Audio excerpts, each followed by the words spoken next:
We are in a battle for the soul of America. This is a fraud on the American public. Welcome to After America from the Australia Institute. My name's Alice Grundy and I'm a research manager here. And today we have Dr. Emma Shortis as our guest. Emma is Director of the International and Security Affairs Program at the Australia Institute. Welcome, Emma. Hey, Alice. Thanks so much for jumping in. So last episode, you said that this election was looking extremely close, but have we learned more over the weekend? Not really, Alice. Is it possible to say it's even more extremely close since the weekend? I've got some polling numbers in front of me and they are mostly kind of within the bounds of kind of statistical errors, I think. So one polling aggregate has Donald Trump ahead in Pennsylvania, for example, by 0.6.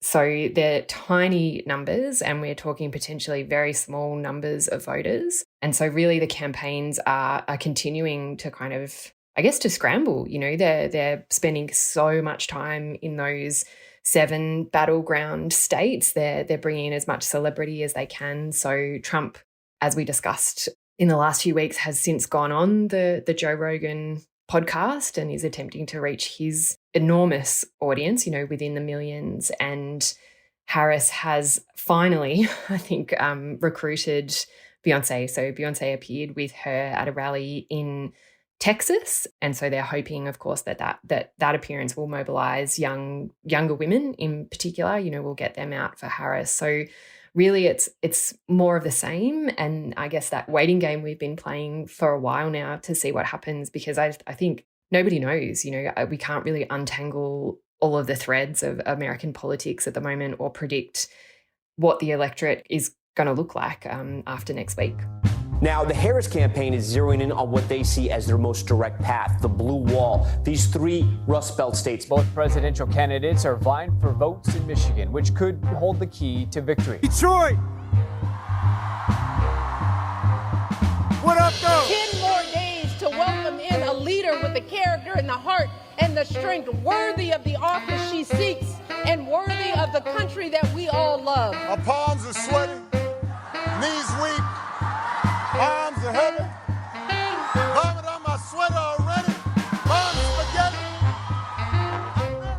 So you mentioned celebrity, and I wanted to ask you about Michigan because both candidates were there late last week.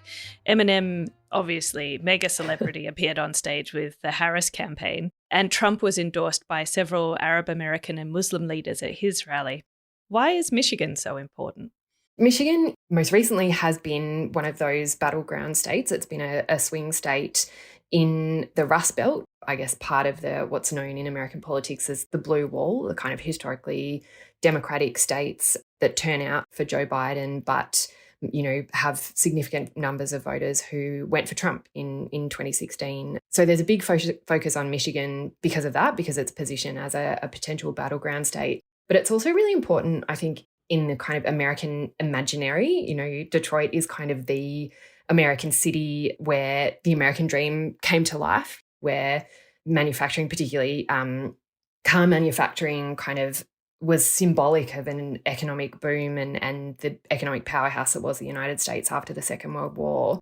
And Detroit's decline is almost kind of symbolic of the decline of the American dream and is something that Trump has capitalized on, you know, really effectively. And so I think it kind of plays that dual role of both being a battleground state and being part of the American imaginary. But there's also another factor in Michigan this cycle, which is attracting rightly a lot of attention. And that's that Michigan has a really quite significant population of Arab American voters who turned out for Biden in 2020, but have rightly, of course, been expressing their extreme sense of outrage and devastation and betrayal at the United States and the Biden administration's support of Israel and its refusal to really do anything significant about what the Israeli Defense Force is doing in Palestine, in Gaza in particular. And this has been going on in Michigan for quite some time. I think it's kind of gotten lost in the news cycle that really the beginning of the end for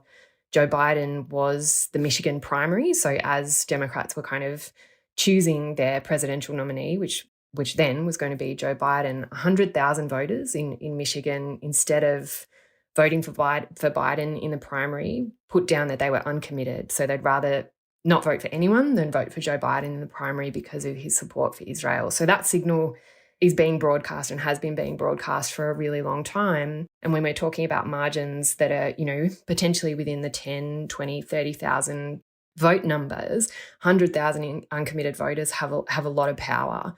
And so there's real concern, I think, amongst Democrats in particular, that that's going to have an influence on the outcome. There's a lot of noise about those voters going to Trump, and some of them may, but I think what's more likely is a depression in turnout. So, those voters who just cannot bring themselves to vote for Harris because she's not promising anything different really to Joe Biden. So those voters may not vote in the presidential election. They will likely vote down ballot in congressional elections, but not in the presidential election, which again, when it's so close, when the margins are so close, this could have a really big impact. And Michigan, I think, will be a really strong indication of what's going to happen with the Harris campaign. It will definitely be one to watch on Election Day. And in terms of responses to the US relationship with Israel, some commentators have been implying that a vote for Jill Stein, the Green Party's nominee, is effectively a vote for Trump and de facto surrender. Jill Stein has been very critical of the US's support for Israel. What do you think about the idea that Stein is taking away votes from Harris? Yeah, this is a really interesting one, and it's a recurring argument that Democrats have been making since the Clinton campaign. So Jill Stein is a serial candidate. She's run for the Green Party in a number of elections. And in the 2016 campaign, there was an argument run by Democrats that Stein, in particular, lost the campaign for Hillary Clinton in Florida. So she, quote unquote, stole votes from Clinton in Florida and contributed to her defeat. And you can see that the groundwork for that same narrative being run again this cycle. And I think I'm not sure if facetious is the right word, but it's a politically convenient argument that Democrats will run, particularly, I guess, more centrist Democrats or even more right-leaning Democrats who are inclined to kind of blame the left for electoral defeat. So that's politically convenient, but I think, my response to it would always be that it's Kamala Harris's job to win an election. It's her job to convince voters in those critical battleground states like Michigan, like Georgia, to turn out and vote for her and not vote for Jill Stein. And from what we can see, particularly in Michigan, Harris is not being successful in doing that. And in the end, that is on the Harris campaign. Voters in Michigan, particularly the Democratic base of voters in Michigan, as I said earlier, have been signaling to the Democrats, what they want. They've been really clear about what they want. And if the campaign chooses not to listen to them, chooses not to engage with that, then again, I think that's on Democrats. That's on the Harris campaign for not doing their job and convincing voters to turn out for them. They may still turn out. Particularly African-American voters have a history of kind of rescuing the Democratic Party from themselves, and they may well do that again. But if they do it, they'll do it reluctantly, and I don't think it will be a case of, Jill Stein kind of spoiling the election for Democrats. It's entirely on the Democrats themselves.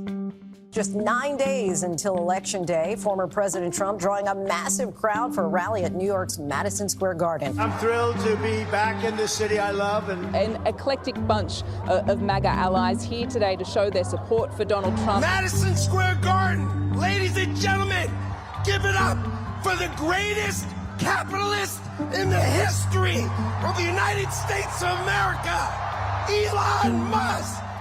Well, the energy in this room is incredible. We are hearing scores of lies from the former president. He has come on stage and said a number of things that are just not true, starting with a number of things on immigration. We're going to defeat Kamala Harris, and we're going to win back the beautiful White House, and we're going to make America great again. And at the moment, as we've said, it's such an incredibly close race. But it also seems as though There's a very real possibility of violence that will come after the election. Do you think the US is better prepared this time than last time? It's a really difficult question to answer. I think the first thing I would say is that the possibility of violence is not insignificant. You know, Trump has been signaling for a long time that he will not accept an election loss and, you know, running this narrative that if he does lose, that it's because the election has been stolen. And he has a history of inciting violence among his supporters and tapping into that long and structural history of political violence in the United States. And again, you know, some of the rhetoric coming out of the Trump campaign is very worrying in that regard. So as we're recording, in fact, Trump is holding a rally in New York at Madison Square Garden, which is kind of this eerie echo of a similar America First rally in the 1930s, you know, expressing support for Nazism in Germany. It's almost kind of too easy. The symbolism of it feels really cheap because it's such a clear historical echo. But again, that's kind of signaling, I think, the potential for unrest and for sporadic political violence. So it is a real risk, certainly not inevitable, but it is a real risk. In terms of kind of the preparation for it, that is difficult to say. There are a number of things that are different this time around from 2020.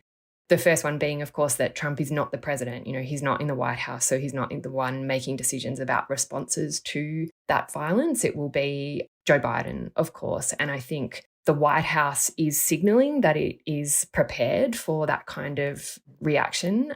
What that preparation is, we're not exactly sure. And that's the same, the case is the same with the Harris campaign, which has said that it is preparing for Trump campaign legal challenges, in particular to election results, that it's ready to respond. So, you know, that's a long way of saying that people are saying they are prepared.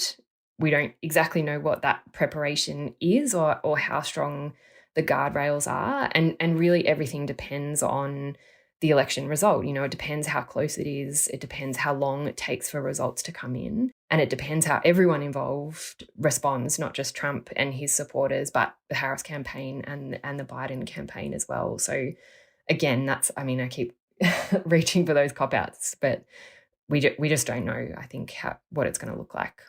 And in the midst of all this uncertainty, do you think that Australia is doing a reasonable job of preparing for either a Trump or a Harris presidency?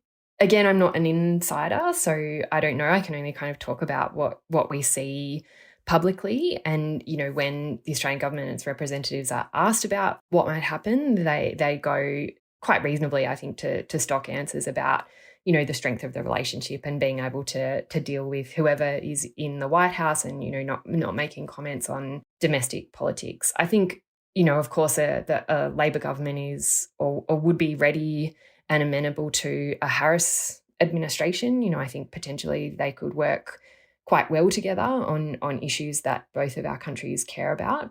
I don't think that they are prepared for Harris to not have the space to enact any of her agenda, you know, especially if it's a close election. I think turmoil in the United States around that could be all-consuming, and I'm not sure that we collectively or the Australian government are ready for those kind of blurred lines between American domestic politics and what the United States does in the world.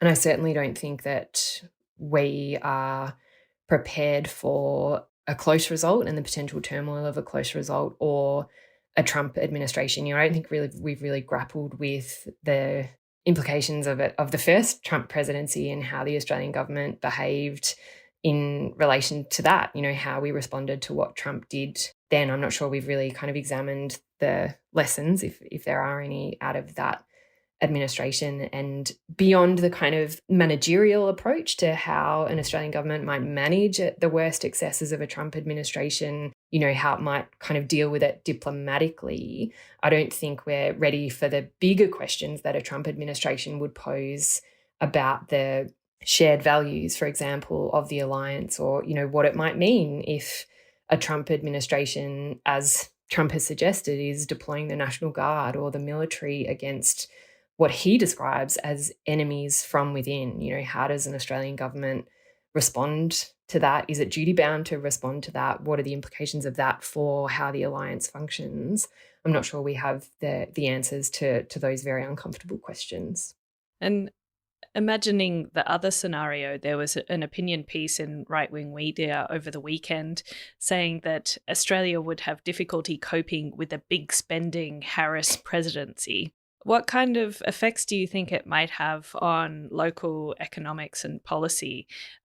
Or do you just reject the premise?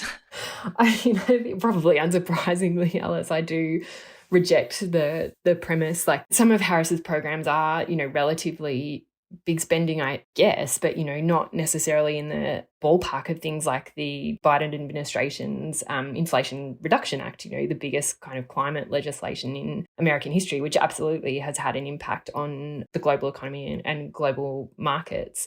The idea that Harris is big spending like that, I think is not true. Like, her economic policies in particular just aren't that radical. And when you contrast that with the extremely radical economic plans of the Trump campaign and the people around the Trump campaign, that argument becomes kind of farcical because, the inflationary pressures that will be the result of the Trump campaign's economic promises are pretty significant, as are the upheaval that, the potential tariffs that Trump is proposing on Chinese goods will create in the global economy. That, again, I don't think we're prepared for what Trump's economic policies might do globally. A Harris administration, assuming, hypothetically, that it has the space to enact its agenda, will be very, very familiar to the Australian economy, and I think would arguably be much more predictable to the Australian economy than a Trump administration. This idea that Harris is a radical, I think, is pretty laughable when you look at her actual policies. Mm.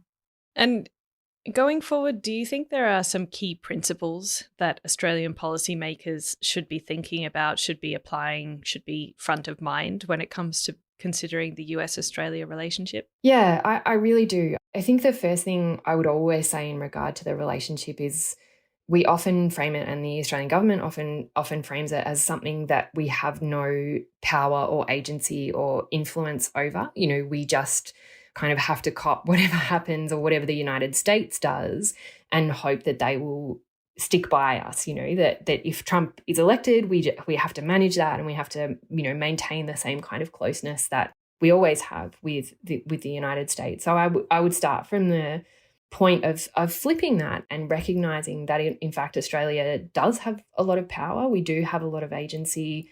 We're not a small country, and we are greatly respected in the United States. Our opinions, our diplomatic ability, our position in our own region is valuable and influential in the United States to a presidential administration and to Congress. So I think recognizing that agency, recognizing that power, and actually having the courage to use it when we need to and when it's in our national interest to do so would be, I think, a pretty different and a pretty exciting standpoint, if we could manage to do that.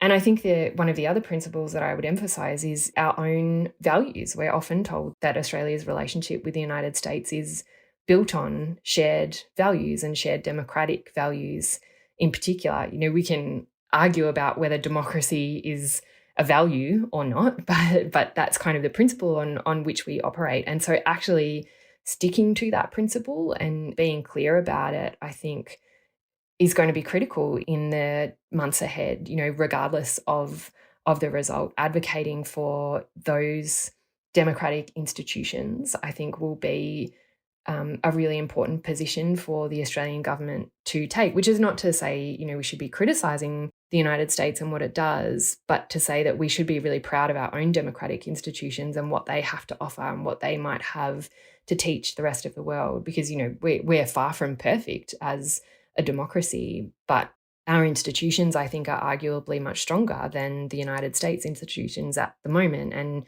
we can have ongoing and pretty frank conversations with the United States about that and about what is in our shared interests. So I think those starting points are really important, as are our continued insistence on the principles of international law. That's often described as the international rules-based order, But I think what we should be talking about is international law and the universal and equal application of international law, and how that is in both our interests and the interests of the United States.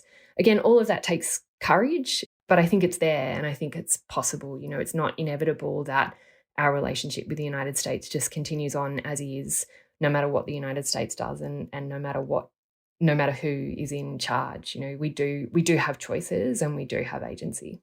Mm. And so at a policy level, from what you're saying, that would have clear implications for defence and AUKUS specifically. Would it also be in relation to climate, our economy? What kind of areas of policy would you see that playing out in? Yeah, sure. So I think the first thing to say there would be about priorities, you know, that the defence relationship, the military relationship, and that kind of anti-democratic, very secretive part of the relationship is always given primacy over those other policy areas that you mentioned, including the economic relationship, including our cooperation on climate change. I think flipping those priorities would make for a much more beneficial relationship for us, for the United States, and for the world. And so focusing on those areas of cooperation, particularly, you know, if we do have a Harris administration to deal with, you know, working together with the Harris administration on global climate mitigation is something really positive that Australia can do, you know, rather than kind of hiding behind American climate inaction. Actually working together in genuine partnership, particularly in the Pacific, is somewhere where we could have a really big impact. And again, that, you know, that involves a pretty radical reshaping and reprioritizing of the relationship, but it's entirely possible. And I think, you know, what that would involve is a recognition of what actually threatens us, you know, what the actual risks are that we face. And that would mean recognizing that, you know, the greatest threat to both Australia and the United States is catastrophic climate change. And so working together on that, I think, is critical and would go a long way to addressing the insecurity in, you know, our region and in the United States. Again, that would take a lot of bravery on the part of the Australian government to flip those priorities, but I think it's possible, and I think certainly working with a Harris administration on that is possible. Oh, well, thank you so much, Emma, and we will continue to follow very closely.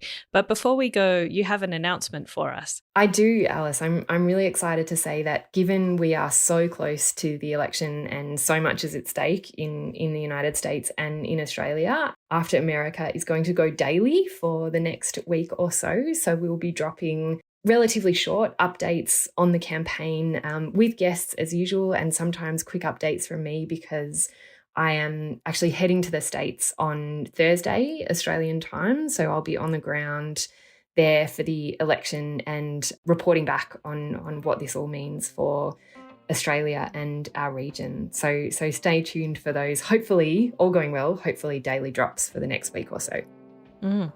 Stay tuned. This episode was recorded on Monday, 28 October, and no doubt a lot will have changed since then. If you're enjoying After America, please help us spread the word by telling your friends about the show. You can find us on social media. We're at the Oz Institute on Twitter and Instagram. That's with an AUS. And you can reach out with any feedback and episode ideas via our email address, podcasts@australiainstitute.org.au. And if you want to hear more about the Australia Institute, you can subscribe for regular updates via the link in the show notes. Our music is from Blue Dot Sessions, and we'll be back tomorrow.